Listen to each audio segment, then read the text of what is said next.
We're back. The time is 6:44. We've seen all different stages of the morning sky on this Wednesday. Earlier it was like this bluish greenish color, which was really interesting. But now we have the sunrise coming up over the horizon. 29 degrees in Billings right now.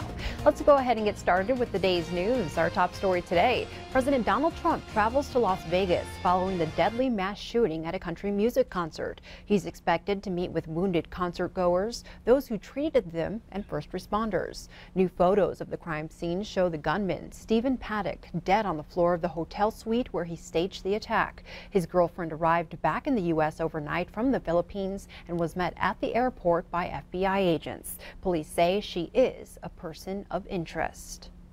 House Democrats will meet on the Capitol steps today to honor the victims of the Las Vegas attack and demand legislation to prevent gun violence. They want to expand background checks and appoint a bipartisan committee to study the issue. House Republican leaders said yesterday a bill to ease regulations on gun silencers would be shelved indefinitely.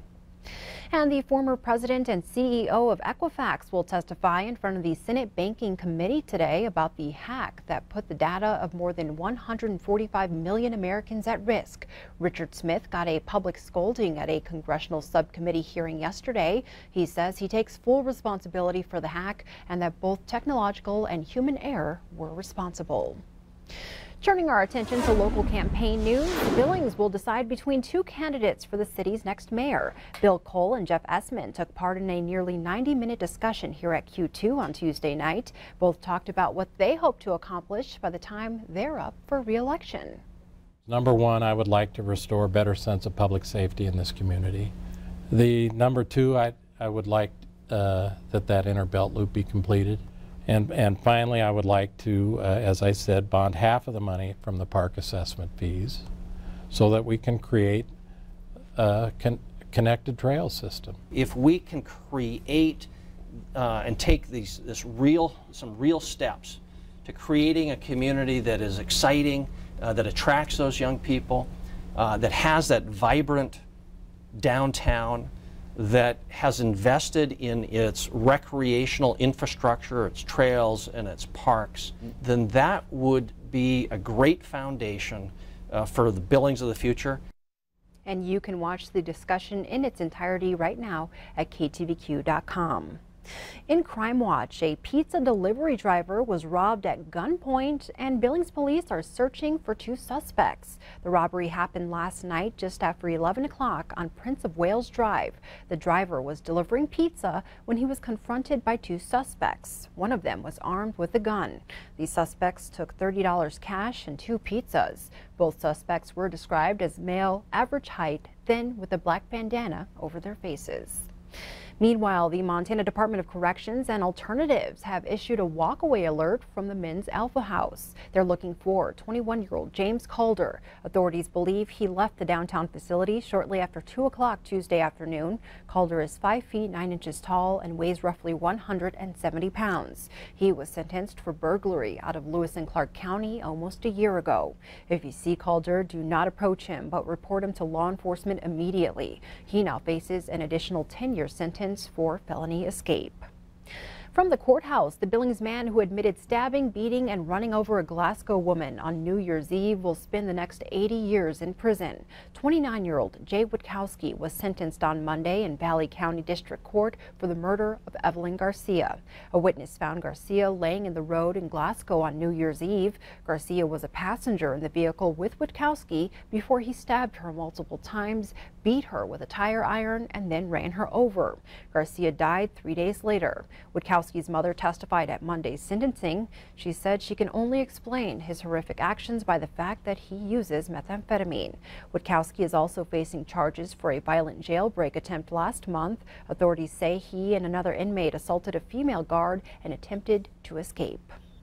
In other news, leaders in Yellowstone County's mental health sector are warning that proposed cuts to programs for mental illness and addiction will threaten public safety. Billings police, state lawmakers, mental health experts, and community members all met on Tuesday night at the United Way facility to discuss proposed cuts. The Department of Health and Human Services, like every state agency, must cut 10% of its budget. That means elimination of programs like the Second Chance Homes for drug-addicted women and early childhood intervention. The panel discussed what's at stake and potential solutions like increasing the cigarette tax, slimming down the state's rainy day fund, and adding a local option tax. All the speakers agreed the safety of our community depends on saving these programs. The jail and the emergency rooms are going to be the two areas that are going to be hardest hit if anything happens to the mental health center at this point. We're going to have to deal with all the people that have co-occurring addictions and mental health issues. I tell people over and over again, we are law enforcement officers. We fight crime and evil. We are not social workers, but we routinely get pushed into social work. The proposed cuts are already on the governor's desk. You can read more about programs impacted by the cuts on our website, ktvq.com. Elsewhere in the state, after missing a deadline to reauthorize the Children's Health Insurance Program for next year, Congress is set to take a vote on a bill today that could extend the program for another 5 years. The program, known by its acronym CHIP, funds health coverage for 30,000 Montana kids in low and middle income families. State health officials say if the program isn't reauthorized, Montana would have to come up with $96 million a year that it doesn't have. A similar measure introduced last month in the U.S. Senate failed to pass before CHIP authorization expired last Saturday. Governor Steve Bullock tells MTM News that federal money will continue to fund the program through January, but he says Congress needs to act. And it is part of that partnership in federalism where Congress needs to do its part of the job and the state pays its share. So I still remain hopeful that they will indeed reauthorize CHIP. It's been a program where Democrats and Republicans have recognized what a big difference it makes. Right now, federal funding pays about 98% of CHIP costs. A new law that took effect this week will give family caregivers in Montana more support. The new law says all patients must have the opportunity to designate a caregiver. Once a patient is released, the hospital will be required to meet with the designated caregiver and provide instructions and give them training on what kind of care the person will need at home. Supporters of the new law say it won't just make life easier for caregivers, it could also save money, both for patients and for healthcare providers. AARP Montana says 36 states now have this type of caregiver law. Meanwhile, parts of the High Line are without power this morning after more than a foot of snow hit the area. The snow began to fall Monday night into Tuesday morning, leaving behind slushy snow on the streets of Havre and snapping tree branches. On the Rocky Boy Reservation, the Chippewa Cree tribe has declared a state of emergency, with 6 to 10 foot deep snow drifts throughout the reservation and temps expected to go up later in the week. Flooding is also a concern. The storm initially knocked out power to 9,000 customers. And that story is a reminder that it's almost time to turn on your heaters. For those unable to afford that necessity in the coming months, there is help. Montana's Human Resources Development Council offers energy assistance for those who cannot pay for their winter heating bills. All approved applications are ranked according to degree of need. For instance, special priority is given to older adults and disabled individuals.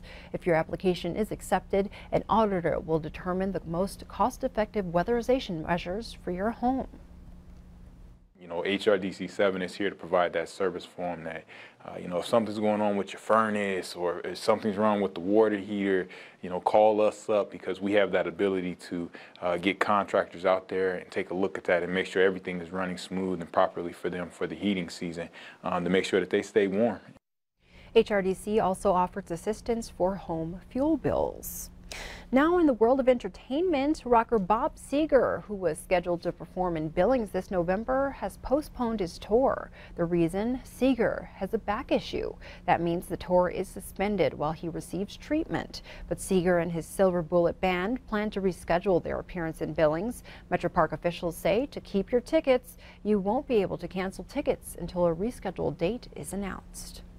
In health news, the American Cancer Society says more women are surviving breast cancer. Death rates for women diagnosed with breast cancer are down almost 40% between 1989 and 2015. Doctors say the decrease can be attributed to better treatment options like more effective chemotherapy regimens and prescription drugs. Unfortunately, even with gains, the death toll from cancer remains high. Breast cancer is the most common cancer diagnosed in U.S. women and the second leading cause of death after lung cancer. Research shows a woman in the United States has a 1 in 8 chance of being diagnosed with breast cancer in her lifetime. The fight against cancer is never easy, which is why we want to honor breast cancer survivors and caregivers. The 7th annual Q2 Survivors Breakfast is happening on Friday, October 27th from 6 a.m. to 7 during Montana this morning. We invite all survivors and their caregivers to stop by the Q2 studios at 3203 3rd Avenue North for a free morning meal and some fun.